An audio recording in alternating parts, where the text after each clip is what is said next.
Oi pessoal, continuando os nossos estudos sobre licitação e agora a nossa terceira aula, nós encerramos o nosso encontro anterior relembrando os princípios que regem a licitação e dizendo que a própria lei deve trazer as situações em que pode-se flexibilizar o princípio da isonomia. Então lá no artigo 3º, no parágrafo 1º, traz as vedações de tratamento diferenciado no seu inciso 1º e no inciso 2º diz que também é proibido esse tratamento diferenciado, contudo, há que se observar as ressalvas previstas em lei.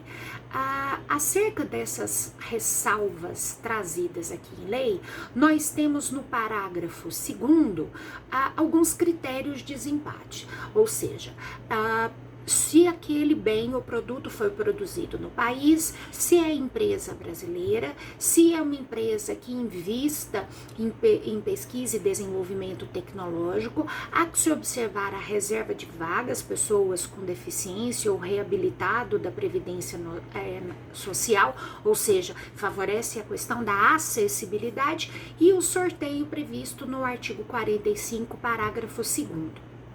A licitação, no parágrafo 3º, diz que ela não é sigilosa, ela deve ser aberta, todo o procedimento deve ser aberto ao conhecimento público.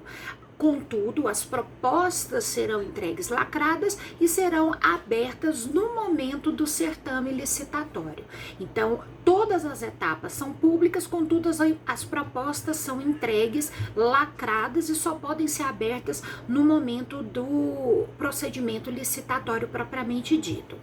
Nos processos de licitação, no parágrafo 5º do artigo 3º, diz que poderá ser estabelecida uma margem de preferência para os produtos manufaturados e para serviços nacionais que atendam às regras da ABNT e para bens e serviços produzidos ou prestados por empresas que comprovem o cumprimento de reserva de cargos para pessoas com deficiência, a questão da acessibilidade, ou para os reabilitados da Previdência Social.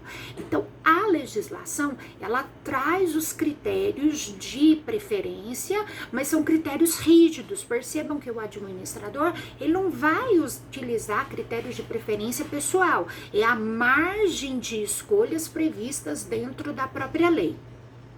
Essa margem de preferência ela será estabelecida em estudos que devem ser atualizados de 5 em 5 anos para verificar se essas empresas atendem a esses critérios de desempate na ordem de preferência. Bom, nós temos no artigo 3º, no seu parágrafo 12, falando sobre a questão da tecnologia. Diz lá, nas contratações destinadas à implantação, manutenção e ao aperfeiçoamento dos sistemas de tecnologia, de informação e comunicação considerados estratégicos em ato do Poder Executivo Federal, a licitação poderá ser restrita a bens e serviços com tecnologia desenvolvida no país e produzidos de acordo com o processo produtivo básico de que trata a Lei 10.176 de 2001. Então, essa questão de trazer as empresas nacionais que produzam tecnologia atendem ao critério de segurança nacional, atendem ao critério da nossa soberania. Então, coloca-se alguns critérios específicos para que possa se atender a disponibilidade, confiabilidade, segurança e confidencialidade. O entendimento do legislador é que empresas que produzam tecnologias estratégicas para a administração pública, em sendo empresas nacionais, vão manter o interesse brasileiro e vão manter o interesse do sigilo da administração ou dos critérios de segurança nacional mantidos. Então, essa observância precisa ser feita porque estamos falando de soberania nacional. O artigo 4º diz que todos aqueles que participarem do procedimento licitatório devem observar o fiel cumprimento do procedimento. A gente já tinha visto isso nos princípios, que é a observância às regras do edital. Então, as regras daquele certame, elas já serão previamente fixadas e todos os que dela participarem vão se ater aos critérios específicos. O artigo 5º fala que os valores, preços, ou seja, a expressão financeira daquele certame deve ser fixada em moeda nacional. E aí ele especifica ressalvas específicas de alguns desses critérios, onde pode se fixar por índices, no próprio artigo 42 da Lei 8.666. As normas de licitação devem, lá no artigo 5º-A, criar favorecimento às microempresas, às ME e às empresas de pequeno porte EPP.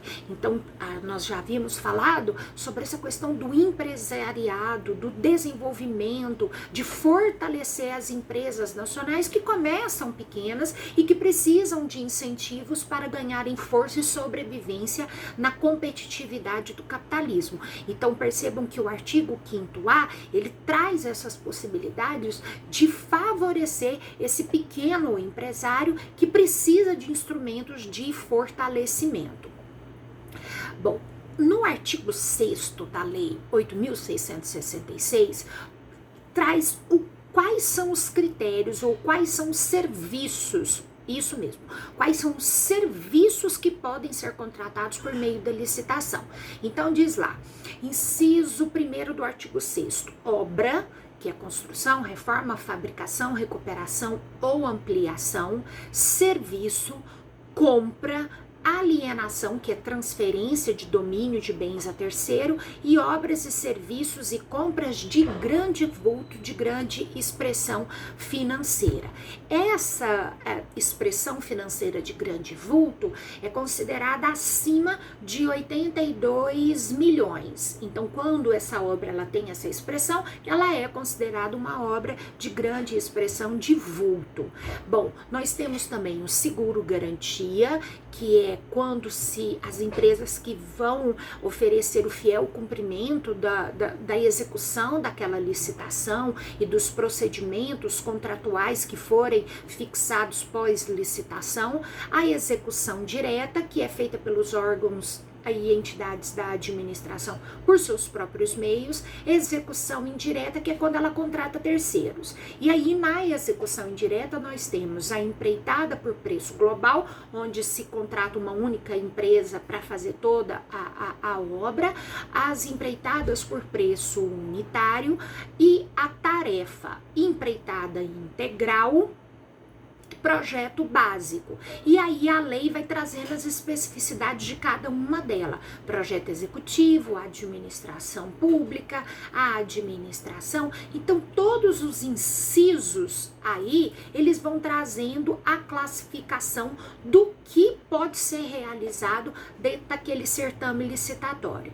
E aí, a partir do artigo 7º, vai tratando especificamente sobre cada uma delas. Então, agora, eu recomendo a vocês que façam uma leitura da lei e resolvam aquela bateria de exercícios que eu já disponibilizei, tanto na plataforma Teams como no site docente, porque a melhor forma da gente aprender, né, e ter a internalização desses conhecimentos de licitação é exercitando, porque é um conteúdo extremamente técnico e a gente precisa fazer a leitura a miúde da lei. Então, eu acho que resolvendo exercícios nós vamos ter um melhor resultado do que eu ficar fazendo a leitura aqui da lei com vocês, ok? Nos encontramos daqui a pouco para falar sobre quando não se contrata a licitação.